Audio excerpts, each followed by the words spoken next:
किशनपुर नामक एक छोटे से गांव में हरिया, उसकी पत्नी और उनके 2 लड़के रहते थे। हरिया के दोनों लड़के जुड़वा थे और दोनों शक्ल सूरत में हमशक्ल थे। जो कोई भी व्यक्ति उनको देखता तो वो पहचान नहीं पाता कौन रामू कौन राजू है इन दोनों में से। एक शाम हरिया अपनी पत्नी से बोलता है, अब तो बुढ़ापा आ गया और अब पहले जैसे हाथ पैर भी नहीं चलते। हाँ, अब आपकी और मेरी उम्र हो गई है। अब मुझसे भी घर का काम नहीं होता। क्यों ना रामू और राजू के लिए सुंदर लड़कियां देखकर उनकी शादी कर दी जाए। हाँ भाग्यवान, तू बोल तो सही रही है, लेकिन मुझे रामू की फिक्र है क्योंकि उसे काम में आलस आता है और वह कैसे अपना गुजारा कर पाएगा। बातें करते करते दोनों सो जाते हैं।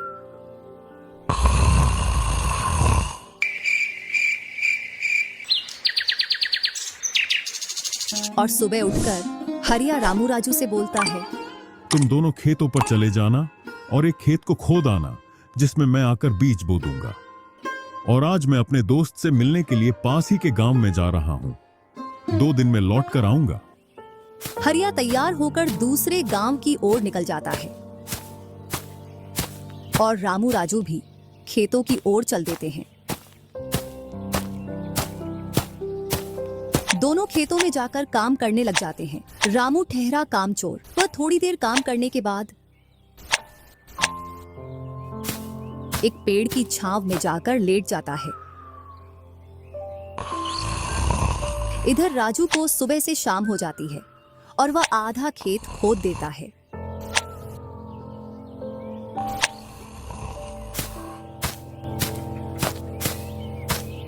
और हरिया भी अपने दोस्त के पास पहुंच जाता है। अरे भाई हरिया, कैसे आना हुआ? तुझसे मिलने की इच्छा हुई तो मिलने आ गया। चल अच्छा है, पहले भोजन करते हैं, इसके बाद गप्पे लड़ाएंगे। दोनों साथ में भोजन करते हैं। हाँ भाई हरिया, सुना सब कुशल मंगल? हाँ भाई, सब कुछ कुशल मंगल है। अब तो तेरे दोनों लड़के शादी के लायक हो गए होंगे। हाँ, दोनों शादी के लायक हो गए हैं और खासकर मैं तेरे पास इसीलिए आया हूं कि कहीं दोनों लड़कों के लिए लड़कियां देख आऊं। वैसे अपनी भी 2 बेटी हैं और दोनों खूब होशियार और चंचल है। अब दोनों की भी उम्र शादी के लायक हो गई है। अगर तुझे कोई एतराज ना हो तो क्यों ना इस दोस्ती को रिश्तेदारी में बदल दी जाए। इतना सुन हरिया बड़ा खुश होता है। जब वह दोनों लड़कियों को देखता है तो दोनों बहुत ही सुंदर थीं।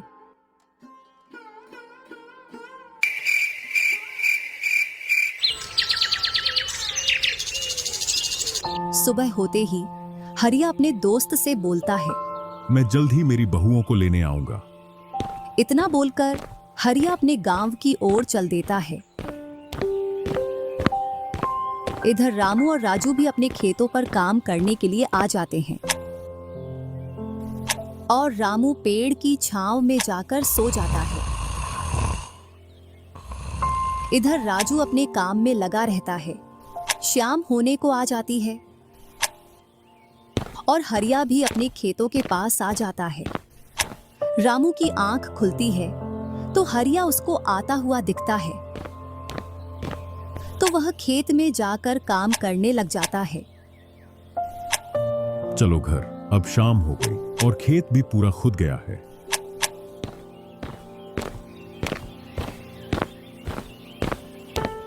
तीनों साथ में घर पहुंच जाते हैं। हरिया अपनी पत्नी और दोनों लड़कों को बताता है कि वह इन दोनों की सगाई पक्की कराया हूं।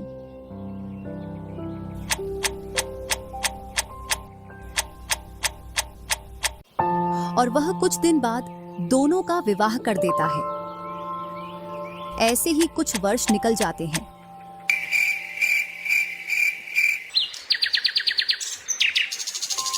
हरिया और उसकी पत्नी का स्वर्गवास हो जाता है और दोनों भाई जमीन और घर का बंटवारा कर लेते हैं।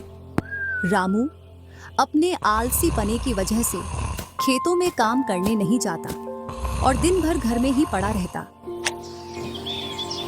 इधर राजू अपने खेतों में दिन रात मेहनत करता है, जिससे रामू और राजू की फसलों में अंतर स्पष्ट दिखाई देता है।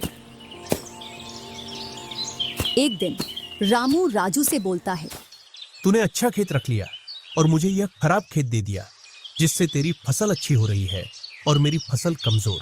कोई ना, अगली फसल पर खेत बदल लेंगे।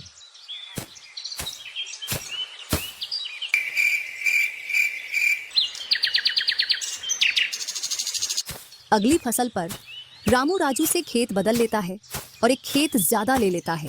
फिर भी राजू खुशी खुशी उसे खेत दे देता है। राजू के हिस्से में जो खेत थे उनमें फिर से वह दिन रात मेहनत करता।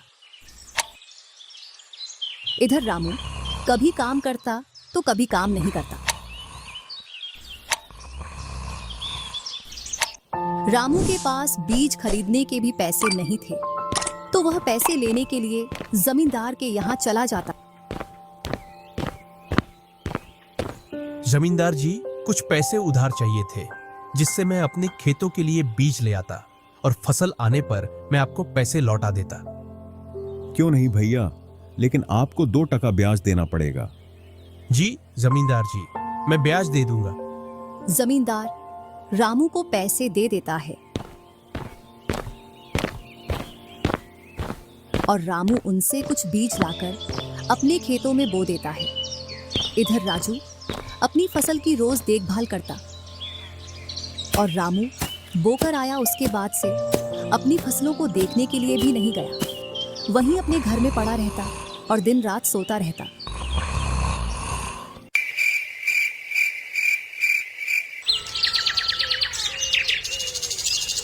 एक दिन जब फसल पकने का समय आया तो वह अपनी फसल देखने के लिए खेतों पर गया और फसल देखकर बोला, अरे इतनी कमजोर फसल! मैंने खेत बदल लिया, फिर भी लगता है मेरी ही किस्मत खराब है। जो भी जमीन में लेता हूँ उसमें अच्छी फसल होती ही नहीं है। ऐसे कहते हुए वह अपने घर आ जाता है और अपनी पत्नी से बोलता है, राजू की फसल तो अच्छी है, बस हमारी फसल ही कमजोर है। ऐसा कैसे हो सकता है? ऐसा तो होगा ही। दिन रात जो घर में पड़े रहते हो और खेतों में समय समय पर दवाई पानी नहीं दोगे तो फसल ऐसी कमजोर रहेगी। फिर बोलते हो किस्मत खराब है। किस्मत नहीं, मेहनत करनी पड़ती है। चल चल, मेरे को मत सिखा। अगर किस्मत ना हो तो कुछ भी नहीं होता। अगर मेहनत से कोई बड़ा बनता तो सबसे पहले गधा बड़ा बनता, क्योंकि उसके बराबर कोई मेहनत नहीं करता। और जो मजा जिंदगी में सोने में है वह मजा और किसी चीज में नहीं। बस इनको तो सुला दो, सोने के अलावा और कोई काम ही नहीं है।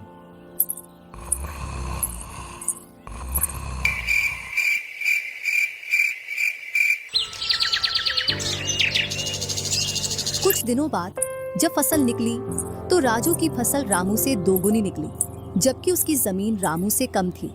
रामू फसल को देखकर बोलता है, इस फसल को बेच कर आऊं या खाने के लिए रखूं?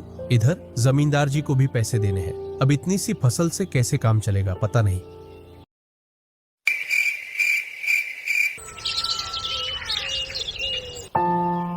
एक दोपहर रामू सो रहा था, तभी उसका गेट किसी ने खटखटाया। पता नहीं कौन भरी दोपहर में नींद खराब करने के लिए आ गया। जैसे ही वह गेट खोलता है तो सामने जमींदार खड़ा दिखता है। क्या यह रामू का घर है? रामू ने सोचा, क्यों ना मैं इसे राजू के घर पहुंचा दूं। यह मुझे पहचान भी नहीं पाया। मैं तो राजू हूँ, वह वाला घर है रामू का। जमींदार सामने वाले घर पर जाकर गेट को खटखटाने लगता है। राजू गेट खोलता है और बोलता है, क्यों भाई, इतनी तेज गेट को क्यों खटखटा रहे हो? मैंने आपके रुपए लेकर खा लिए क्या? हाँ भैया रामू, तुमने मेरे जो पैसे लिए थे उन्हीं को लेने के लिए आया हूँ। तुमने बोला था फसल आने पर पैसा लौटा देंगे, जो तुमने अभी तक नहीं लौटाया। क्या जमींदार जी, आप भी दोपहर में नशा करके आ गए? मैंने कब आपसे पैसे उधार लिए? क्या तुम ही रामू हो? नहीं, मैं तो राजू हूं। रामू तो सामने वाले घर में रहता है।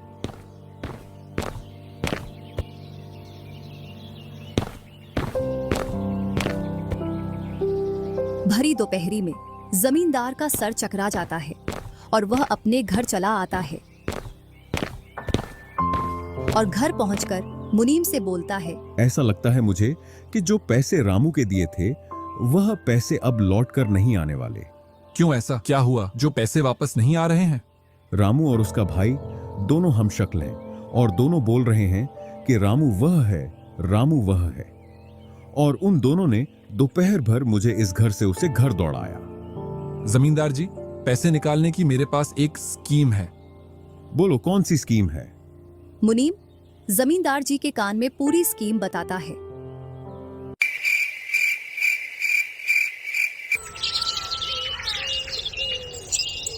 दूसरी सुबह जमींदार, मुनीम और दो आदमी जिनके हाथ में लाठी थी, चारों लोग रामू के घर की ओर चलते हैं। जैसे ही रामू के घर के पास पहुंचते हैं तो जमींदार और दोनों लोग थोड़ी दूर रुक जाते हैं। अरे रामू भैया, बाहर निकलो, मैं पास ही के गांव से आया हूँ। जरूर जमींदार होगा, मैं आज गेट खोलूंगा ही नहीं। मैं तुम्हारी ससुराल से आया हूँ। तुम्हारे ससुर साहब ने तुम्हारे लिए कुछ रुपए और कुछ आभूषण भेजे हैं, क्योंकि बुढ़ापे की वजह से उनसे यहाँ तक आने की नहीं बन पा रही थी, इस वजह से उन्होंने मुझे भेजा है। इतना सुन रामू के मन में लालच आ जाता है और वे फटाक से गेट खोल देता है। कहाँ है पैसे और धन? क्या तुम्हारा ही नाम रामू है? हाँ, मेरा ही नाम रामू है। कहाँ है धन? यही पास में रखा है, चलो दोनों उठा लाते हैं।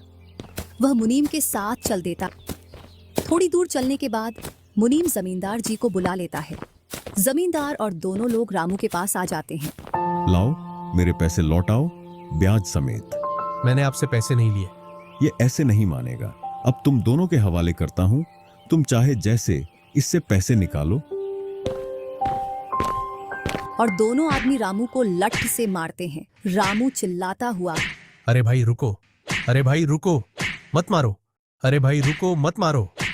इधर वह दोनों रामू में दे लठ बरसा रहे थे।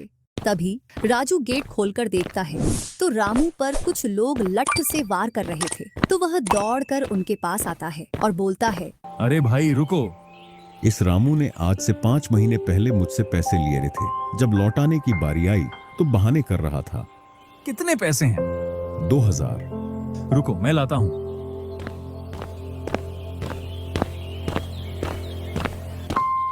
राजू रुपए लाकर जमींदार को देता है और जमींदार और उसके साथी वहां से चले जाते हैं। इधर रामू भी अपने घर में चला जाता है और राजू भी।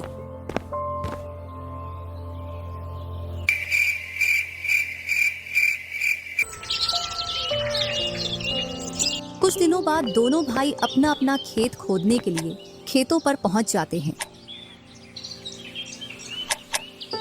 इधर खेत खोदते खोदते राजू दौड़ते हुए रामू के पास आता है और बोलता है, देखो मुझे खेत में क्या मिला है।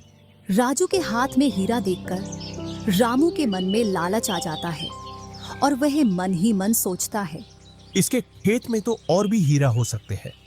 क्यों ना मैं इसको मेरा वाला खेत दे दूं और इसका खेत में रख लूं, जिससे मेरे पास भी बहुत सारे हीरे हो जाएंगे।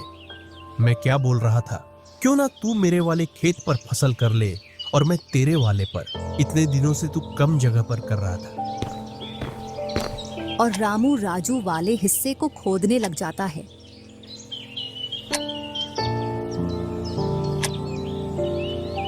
शाम तक पूरे खेत को खोद देता है, लेकिन उसे उसमें कुछ भी नहीं मिलता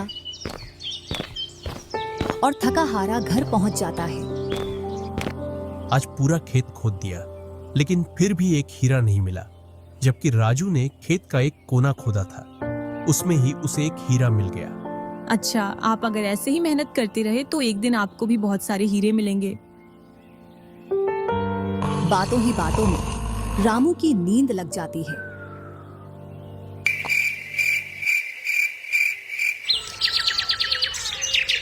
और जब सुबह होती है तब वह बोलता है, आज जैसी नींद मुझे कभी नहीं आई। हाँ, अगर तुम ऐसे ही मेहनत करते रहे तो आपको रोज ऐसी नींद आएगी। और रामू उसे वर्ष राजू की तरह अपने खेतों में मेहनत करता है और दोनों की फसलें बराबर निकलती हैं, जिससे रामू के चेहरे पर अलग ही चमक दिखती है। एक दिन चारों लोग साथ में बैठकर खाना खा रहे थे। क्या सच में उस दिन खेत में से हीरा निकला था? हाँ भैया, निकला था ना। जो आज आपके घर में उसकी वजह से कई सारे हीरे रखे हैं। इतने में ही रामू की पत्नी बोलती है, वह तो नकली था, आपसे काम करवाने के लिए। इसी प्रकार बातें करते करते चारों लोग अपने अपने घरों में जाकर सो जाते हैं।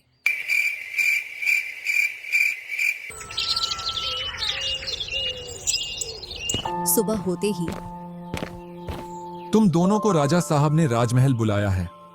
वह दोनों भाई सेनापति के साथ चल देते हैं। अब पता नहीं कौन सी आपदा आ गई। कुछ नहीं, कुछ अच्छा काम होगा, तभी तो हमें बुलाया है। दोनों राजा के पास पहुंच जाते हैं। हमने सुना है इस वर्ष तुम्हारी फसल सबसे अच्छी निकली है और आपने इस बार सबसे ज्यादा राजकोष में कर दिया है। इसी का आप दोनों को इनाम दिया जाता है। दोनों भाइयों को आपके गांव में इनाम के रूप में दुगनी जमीन दी जाती है।